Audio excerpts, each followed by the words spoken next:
Hi everyone, it's Clyde at Vibrant Soap. Getting ready for the fall, so I'm making some more fall soap. I was looking through a couple of the fragrances that I have, and I have a fragrance from Nature's Garden called Pumpkin Roll. Opened up the jar and smelled it, and I go, yeah, that smells really good. I can smell the cinnamon and vanilla and a little pumpkin fragrance in there, so it's going to make a great soap. So I'm going to be playing around with orange again, but I recently made a soap with orange in it that was really bright, and that's my carrot soap. So if you look back a couple videos, you'll find that one. This one I'm going to tone down the orange a little bit. I still want it to be vibrant, so I'm going to add a little bit of white, but I want it to be more of that pumpkin pie custard kind of orange that has some brown in it. But I don't exactly want a brown soap, so I'm playing around with the right mix of browns and oranges and tossing in some gold to make this soap. And I'll show you how I played around with this color idea with my watercolors, so you can get a little color tutorial in there too. So I hope you enjoy it. So I have a very specific look for this pumpkin roll soap in my head, and this is what I don't want it to look like, because I actually just made this one, which is a carrot soap, and so I wanted it more bright orange. I don't want a bright orange for this pumpkin roll soap. I want it to be more like a cooked pumpkin. So I want it to be not bright orange. I want it to look more like pumpkin pie custard. So I'm going to add a little brown to that. And I want it to look a little more creamy, so I'm going to add a little white to that. Probably a little darker. So brown, orange, and white is what I'm mixing with the watercolor. It's still not what I want. That's a little too brown. A little more orange in it. Keep saying a little bit, and I get too much on my brush, but probably valuable to see what I'm trying to do here. Okay, that's probably the right hue, but I want it lighter, because I think I'd run from a pumpkin pie if it was that color. A little too dark.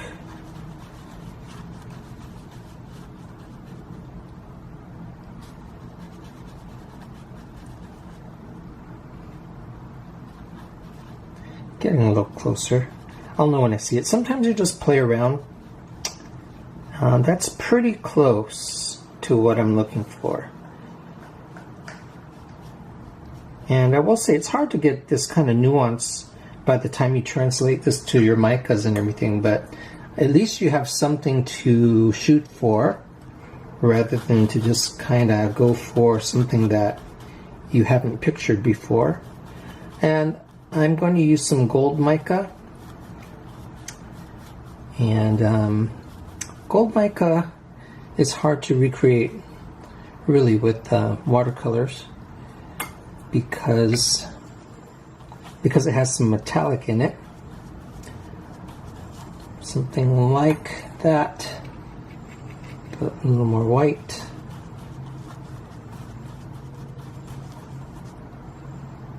I don't want it heavily pigmented either. Something like this. And those colors look pretty good together. And then I'm going to just have my white, which may end up being a little off-white. So it's probably good that I had a little bit of those other colors in my paintbrush. In relationship to the intense colors, it's going to look like white. And then I'm going to probably put some gold mica drizzle on the top of this. So pretty much that's it. And let's see how well that translates into the soap. So one of the first things I'm going to do is just combine my organic pumpkin puree in with my oils. I'm not going to use any milk in this particular soap recipe. And I have sodium lactate and kaolin clay mixed into this puree.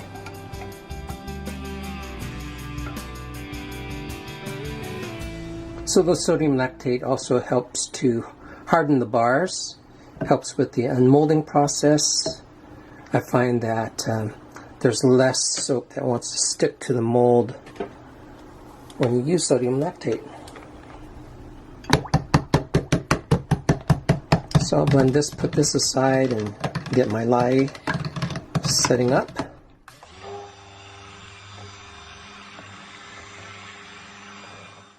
So here are my micas, pre-mixed with a little of my batch oils, and I have them in the order that I'm going to pour them. I'm going to visually look at the amounts that I'm pouring for each color, but I did want to show you that this is a kind of brownish orange, and that's going to be on the bottom, and then an orange that I put a little bit of gold mica into, so that's a little brighter, and then followed by just gold mica, and I'm going to have a little bit of white on the top, so that's just my titanium dioxide. So visually, the darker colors seem heavier, so if you put the heavier colors on top, they look a little awkward. So this is in general. Of course, you can break any rule and find a way to get away with it, but I think that I want this to be dark on the bottom and gradually getting lighter as I reach the top. So I'll put these aside and I'll mix in my lye solution with my oils, and I'll be right back with you. Okay, so I'm going to pour the bottom portion first, and that's what I want to have the most batter for. This fragrance called Pumpkin Roll from Nature's Garden is supposed to discolor, but just a little bit. So you can see I'm progressively getting less soap in these containers, and I don't want a bunch of white, just enough to frost the top of the soap.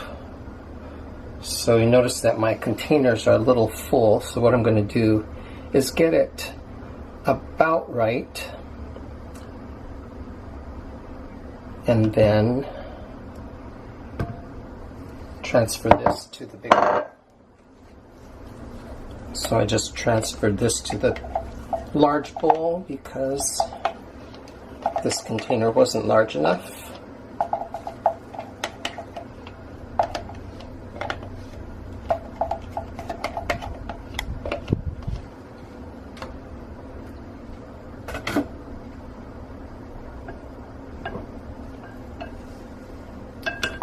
I have my fragrance now that gets the most,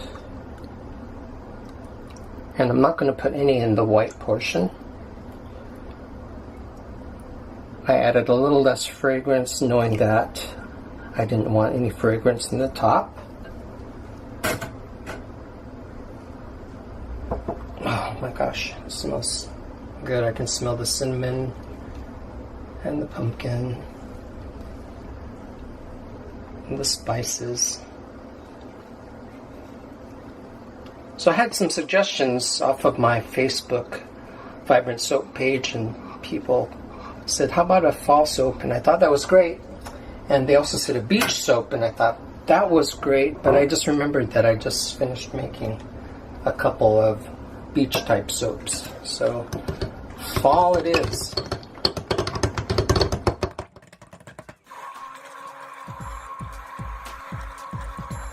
Now that should be my darkest color.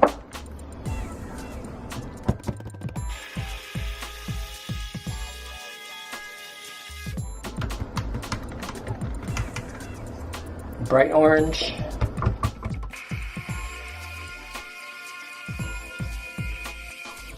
Gold. And my white.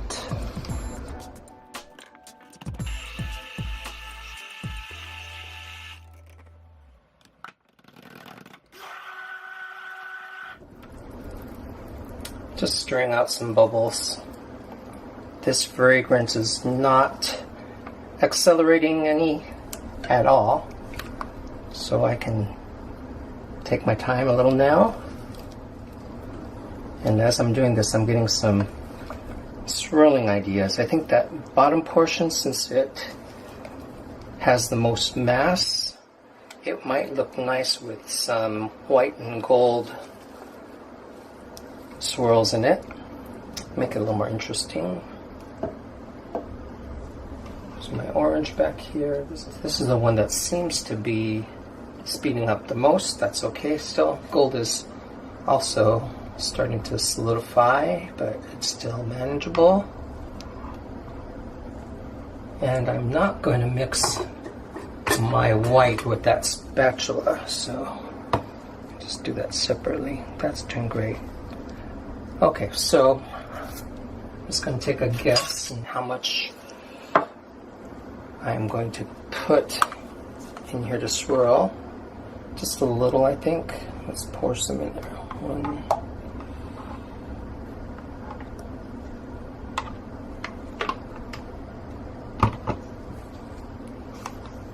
Just a little white. Okay.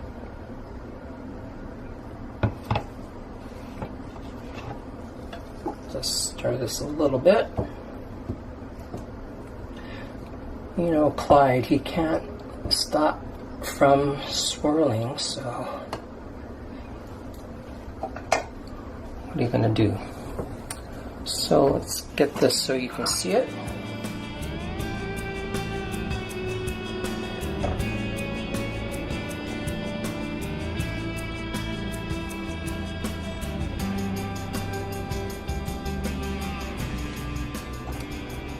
I don't need to keep any for the top, so all of this is going to go in.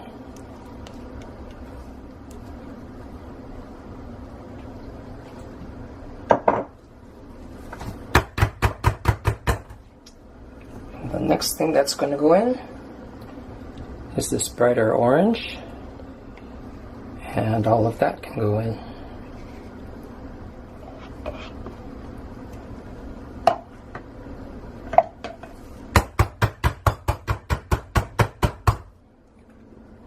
And I want to integrate the levels somewhat, so I'm going to use a chopstick. Actually, going to use the broader side and integrate that with the bottom.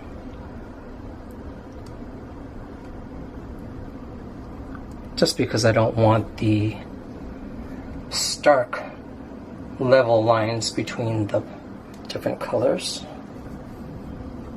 Okay, that's good. Get the gold in there.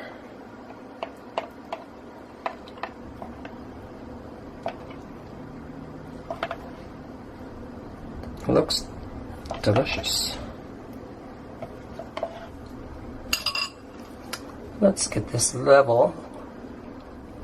And finally the white. This is perfect.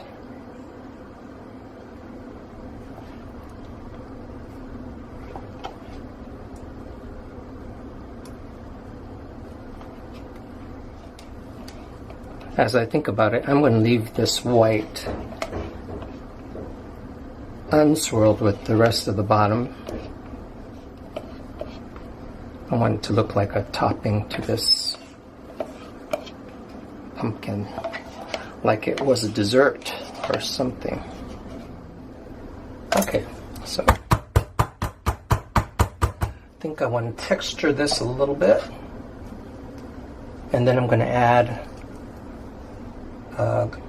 gold mica drizzle. But I want that drizzle to have some texture to settle into. So that's why I'm doing this first.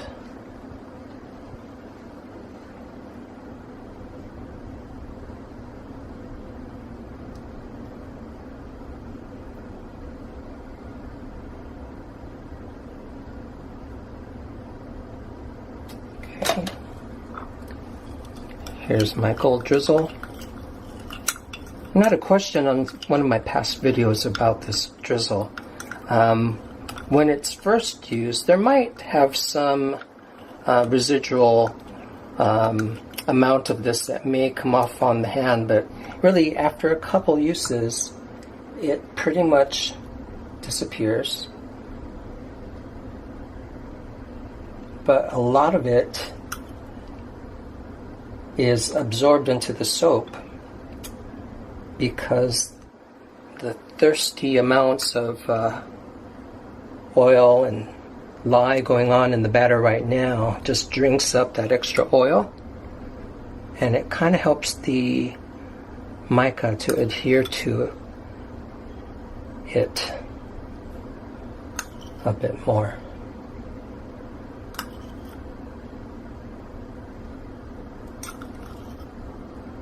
Okay, so I didn't really want that polka dot effect, so what I'm going to do is go back and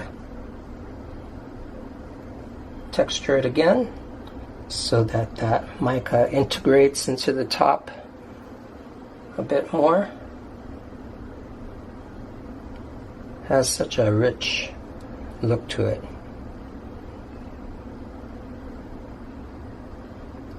It's such a creamy soap too. Alright, so this is my pumpkin roll soap. Hope you like the making of that. Now let's get to the cutting.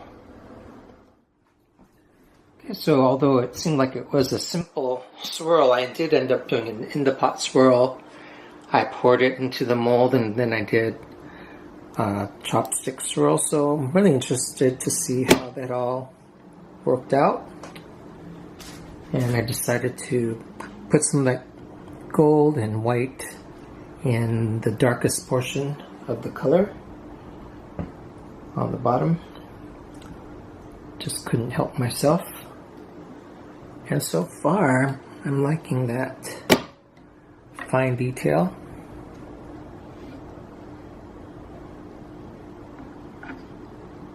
Looks like it could be a pumpkin soap. And I also like that gold area. And it smells really good too. It's kind of soft scent, not too different than like what a oatmeal scented soap would smell like. I really like those wispy swirls.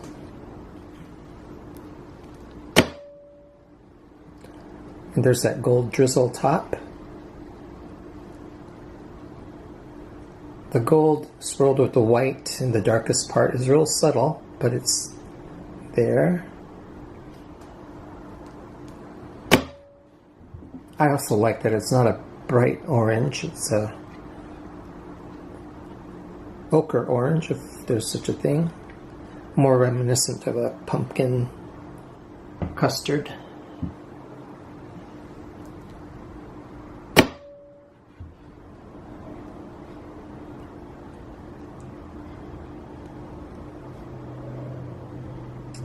Managed to keep the bubbles out of this one entirely so far. Watch this next one have a bubble. No bubble.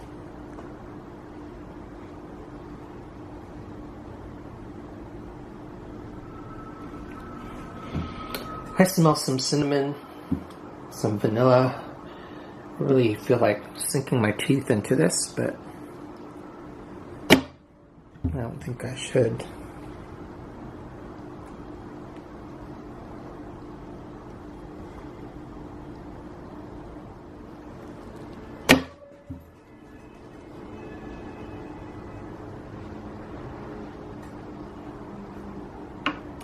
And here's that design point I was making in the pour portion of that, is that it works with the darker colors on the bottom working up to lighter and lighter, and it makes it more, there's a bubble, it makes it more settling, sturdy, because we think of the heavy darker colors being somewhat stronger structurally for the soap or painting or whatever.